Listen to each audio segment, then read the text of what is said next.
A loved husband and father goes missing. His wife is frantic to find him. I gotta get to him. We gotta find him.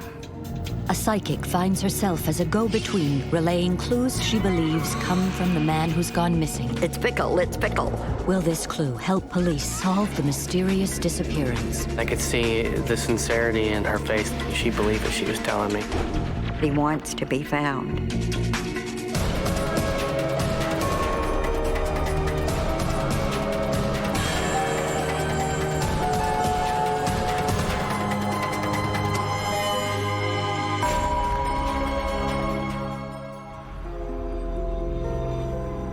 March 1st, 1997, in the small town of Sharpsville, Pennsylvania, local chef Darryl Cozart headed out on Saturday night after work. He hasn't returned home to his wife Jeanette and their 2 small children. She knows something's not right. He told me he was gonna go to see some friends at a bar, which was very unusual for him. Darryl didn't usually go hang out with friends. He was a really family man. On Sunday, when Daryl still hasn't returned home, Jeanette Cozart reports him missing to the police. To them, it's just a missing person case. It's not uncommon for a spouse to report somebody missing who maybe run off with some friends to get away for a few days. I knew something had to have happened to him for him not to contact me and not to let us know he's okay. Usually within 48 hours, the person appears back at home and maybe has to eat a little crow or has some patching up to do at home, but they always come back. They pretty much just told me, don't worry. He's probably just on a drinking binge. And I'm like, no, this is not my husband. He didn't do those kind of things. He went to work, he came home. This is not what he did. Police weren't aware of any problems at home or what would make him run off. They told me that it would be 72 hours, of course, before they could list him as a missing persons. And that's when we kind of took matters into our own hands and started making flyers up because we were frustrated. I just thought, well, maybe he's hurt. I gotta get to him, we gotta find him. Jeanette's mother drops off some missing person flyers at the newsstand owned by psychic Ellen Rodrigues. Her son-in-law, Darryl Cozart's been missing now for 2 days. She handed me the missing persons paper. When I touched it, it seemed like the energy of Darryl, all of a sudden, it opened something up, and there was Darryl standing next to her. Here was Mary on this side of me, and here was Darryl on this side of me, and I'm watching 2 worlds going on at the same time. Here's Darryl on the other side with his hands pressed against like a wall, saying, just show me where the door is, just show me where the door is. And just show me where the doorway is so I can come back. I need to come back. I said, Mary, he's dead. He's dead. He's standing right next to you. And she turned and looked and still wasn't aware of him there like I was. I saw him as if I could touch him, and I saw her knowing I could touch her. Jeanette's mother tells her daughter of the bizarre encounter she had that morning. Jeanette goes to the newsstand. She hopes this total stranger, Ellen, will be able to help her find Darryl. I walked in and Ellen walked up to me and she put her arms around me and just held me. I'm so sorry. I'm so sorry, Jeanette. She just kept repeating, I'm so sorry. I'm so, so sorry. I am so sorry. She told me that that wasn't her, and it was Darryl telling me he was sorry. He was just so, so sorry. Ellen explains to Jeanette it is Darryl speaking and acting through her. I said, he's standing there next to you. He's so sorry. I said, he's trying to find his way back. I said, but he can't come back. She had told me that he was shot, that we would find him, and he would have a rope around his neck. So sorry. Ellen says she became a conduit between 2 worlds, with Darryl pushing her to relay messages to Jeanette. Darryl kept saying to me, ghost, tell her ghost. I just said to her, does ghost mean anything to you? And she reared back and put her hand up and said, yes, that was our favorite movie. The moment she said it, I had chills from my head down to my toes.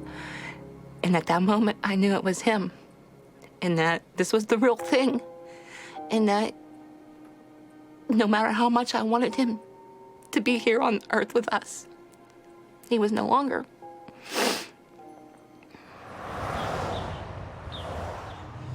Later the same day, Mary Ellen gets another visitor, Detective Jerry Smith. Hi, Jerry. How are you tonight?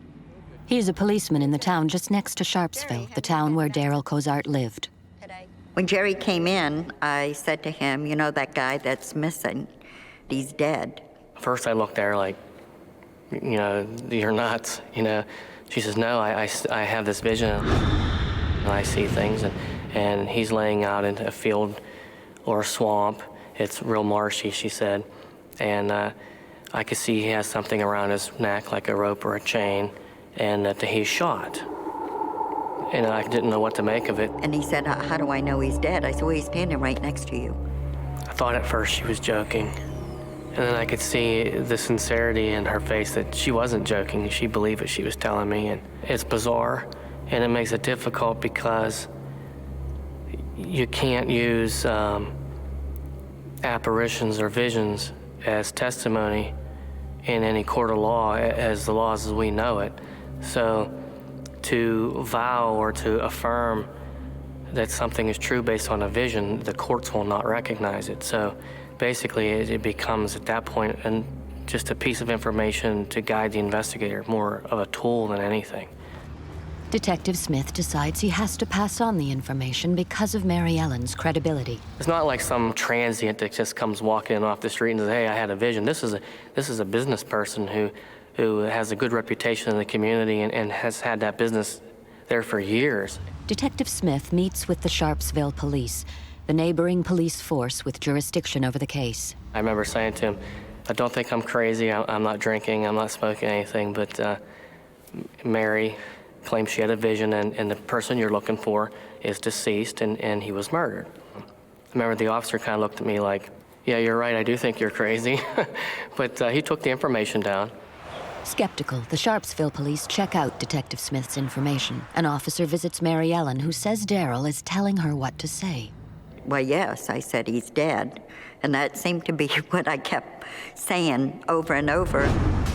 Daryl wanted him to know where he had been shot, and I told him I was feeling everything that he was feeling. And I felt the bullet.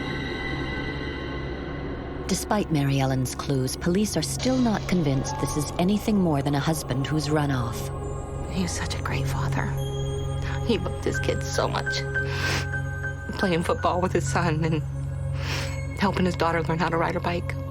It seemed as if nobody wanted to do anything about finding this young man. It was a very frustrating time because I wanted answers so desperately. Mary Ellen felt Daryl was begging her not to give up. Please tell them that I'm dead. Please tell them they need to be looking for me. A father of two just disappears one night in a small Pennsylvania town. Darryl Cozart's family feels something is wrong and start searching for him. From the moment psychic Mary Ellen Rodrigues first hears about the case, she says she's had Daryl as a constant companion. Every morning when I crossed the bridge into Pennsylvania, he would tip my mirror down, and his eyes would be looking back at me in the mirror. And I would say, "Good morning, Daryl." And that would begin our day. Mary Ellen believes he's trying to tell her what happened, but she can't always make sense of the clues. He's screaming it in my ear. It's Pickle, it's Pickle. She kept pacing back and forth and just, what do you mean fickle? What's so fickle? Who's being fickle? Daryl has now been missing for more than 72 hours. The police decide to investigate his disappearance and question people who work with him to see if they can get a lead. There were really no signs that there was any foul play because everybody they spoke to liked Daryl, and he was a likable person, and there was really no suspects as far as he didn't have any enemies. They do find one person who may have some information about that night. They had interviewed co-workers of his, and one woman was focused in on as being one of the last people to see Daryl. But police have no reason to suspect her. Jeanette Cozart knows Daryl's co-worker, but only by her first name, Cindy or Cynthia. When I walked into the restaurant where he had worked, Cindy was there. She asked me what I was doing there, and I says, I'm looking for Daryl. Have you seen Daryl? Well, no, I saw him last night. He worked here last night, and he took me home, but that's the last time I saw him. I'm like, okay. And then she hugged me and told me that she was sure everything was going to be all right. He'll turn up. That's not what Mary Ellen is telling Jeanette. She believes Daryl's been shot, but she can also feel that he's been hung. It's like she is experiencing what happened to Daryl. I felt like I was choking, and I wanted to pull this away from my throat, so I felt that there was a rope around my neck. My forehead would itch. I start scratching my forehead, and I feel like I'm adjusting a bandana on my forehead.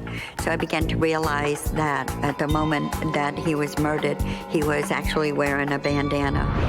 It wasn't just an itchy forehead. Mary Ellen says Daryl tried to get her attention in other ways. He would start banging on my walls. My walls would start banging, and my phone would start ringing. Again, trying to get my attention to do something. Come on, you got to do something. You have to do something. You have to call them, tell them, and I did. Driven by Daryl's desperation to be found and her desire to help Jeanette, Mary Ellen goes out searching for clues night after night. I truly went looking for the body because nobody believed me. And Jeanette was, her life was in too much turmoil with news media and trying to keep her children calm. I felt like a search party of one. In my off time, and I would go out looking for him, hoping that he would take me to where his body was. I feel his excitement when I'm really close to where he may be. He gets excited, like, this is it, and he'll say, this is it, here, here, here. Mary Ellen feels Daryl keeps bringing her back to one street. That's where his body was. I felt that that's where it had happened. Right there in that area. Daryl acknowledged that it was right around in here, he said to me, it was right around in here. This is where they killed me. This is where they murdered me. He was very frustrated at the lack of enthusiasm that the police department had for finding him. I didn't know how else to help him except to go out looking for him. She was determined, and I think Daryl was pushing her. Finally, after days of searching, Mary Ellen gets a signal she believes is from Daryl. I was out looking for a sign of where Daryl may be. I was talking with Daryl, and I said to Daryl, please help me to help you. Show me where you may be, or even in the area, show me.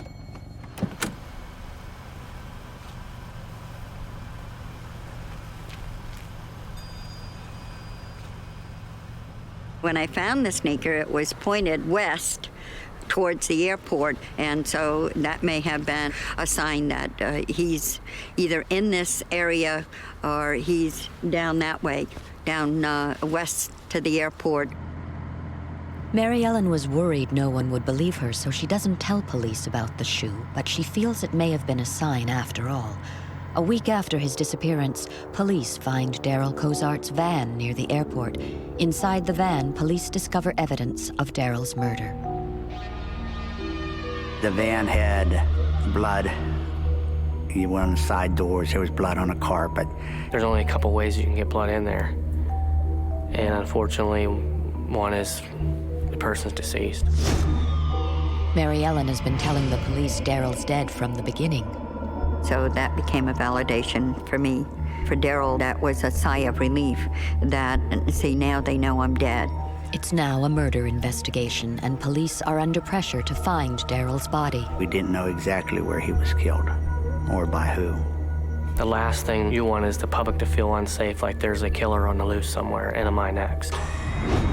But to find the killer, the police need more evidence. Mary Ellen feels Daryl is trying to help by telling her where to find his body. They showed me a picture. There was a calendar up on my wall. It was a bog area with high grass and the little fence. That's where his body was.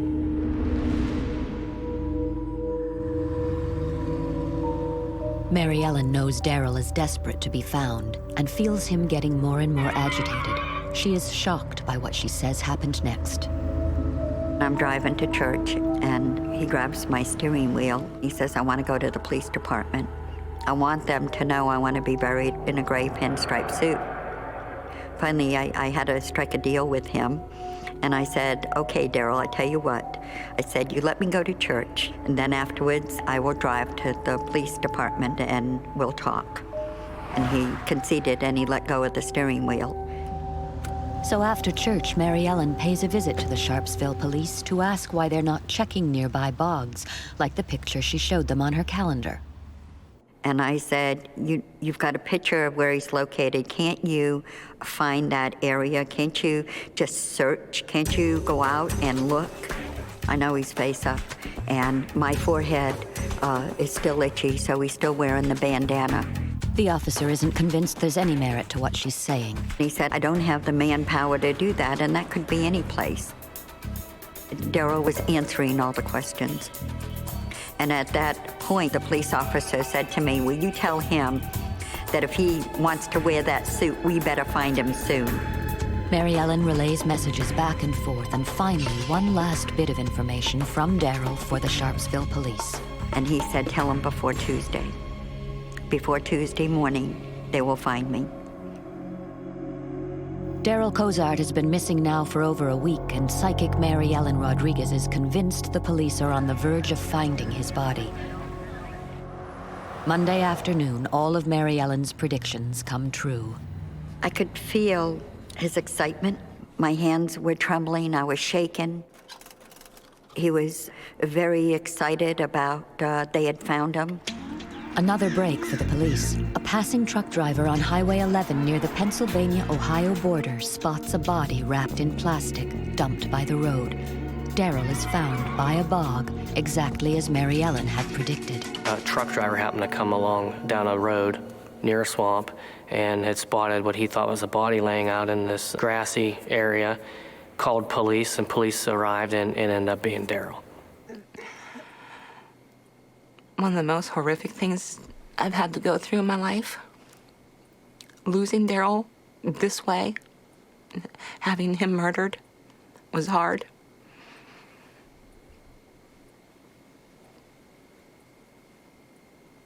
But telling our children was the hardest thing I have ever done. It was 3 o'clock or 4 o'clock when they found his body, and he was really excited, and my phone rang, and I said, I know, you found him, didn't you? I already knew. And they did find him face up, and he was wearing a bandana. He was found shot and had a rope around his neck, almost exactly the way she said he would be. Now do you believe me? And Daryl was saying the same thing. Now do you believe me? There was things that she described that would make you believe or make you suspicious that she may have been there, because there was things that were not released to the press that were found at the crime scene that she described. Call it coincidence, call it phenomena. It's unexplained. The evidence confirms what Mary Ellen has been telling the police. The rope didn't kill Daryl. He'd been shot 5 times at close range with a .44 caliber gun. That Daryl died a very violent death. I saw the whole thing. He showed it to me. He didn't know he was going to be killed. He didn't know that he was being set up to be murdered. The discovery of Daryl's body leads to the police getting a tip. It's from a man who has information about someone who knew Daryl. Originally, he wasn't suspicious. He just said that he asked them to move the furniture, and they went into the garage, and there was a van in there, and there was a large tarp rolled up sort of like a carpet. And he said when he asked them to move this, he can feel legs. And then that's when he says, is this an individual? Shockingly, the answer is yes, and the friend knows this person is dead. But he doesn't tell police until after the discovery of Daryl's body. Just because of friendship, he just let it go. And then when it became public as to who the individual was, and he decided that he would go ahead and tell us basically what he did. Mary Ellen has one unsolved clue, and it's about to make sense. It's Pickle, it's Pickle, it's Pickle. It turns out the name of the suspected killer is Frank Fickle.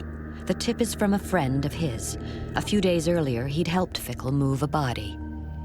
kind of threw me for a loop, because this is one of the things Mary Ellen had told me that Daryl kept saying to her was fickle.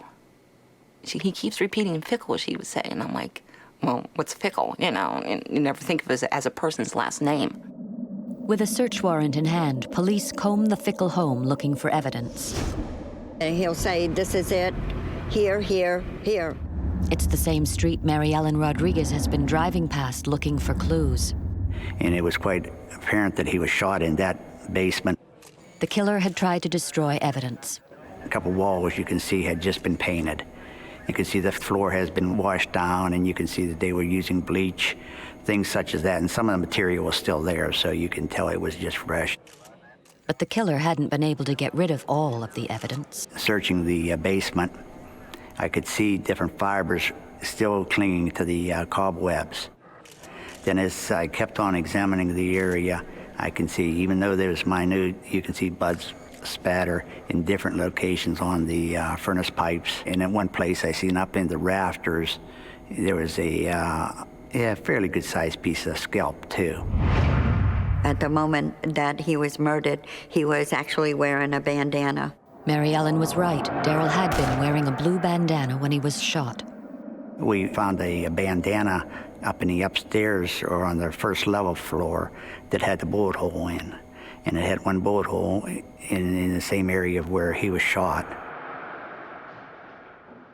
Police interview Frank Fickle's estranged wife. It turns out police have already talked to her. She's Cynthia, who worked with Daryl and was one of the last to have seen him alive. She said Daryl arrived at the Fickle home around midnight. She invited him in and sent him to the basement to smoke. But she told police she had no idea Frank Fickle was waiting there to kill Daryl. Fickle was a person who was very jealous and had made himself believe that his wife had been having an affair with Daryl. He was supposed to go down a cellar to smoke some grass, and when he got down, the shooting took place in the basement. Frank Fickle had used his body as target practice.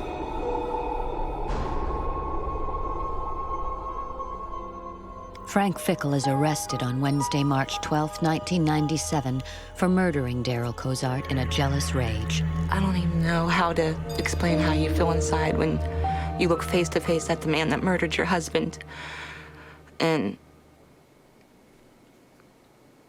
anger, frustration, just emptiness. The arrest is just a week and a half after Daryl went missing. Frank Fickle is found guilty of first-degree murder and sentenced to life imprisonment. Daryl didn't deserve to die. He deserved to be here to raise his children and to love his children. God put him here for a reason, and Frank had no right to take him out of God's picture. No right.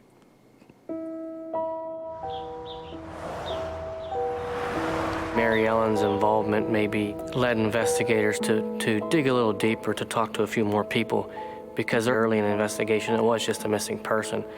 And generally a missing person investigation doesn't entail bringing in detectives.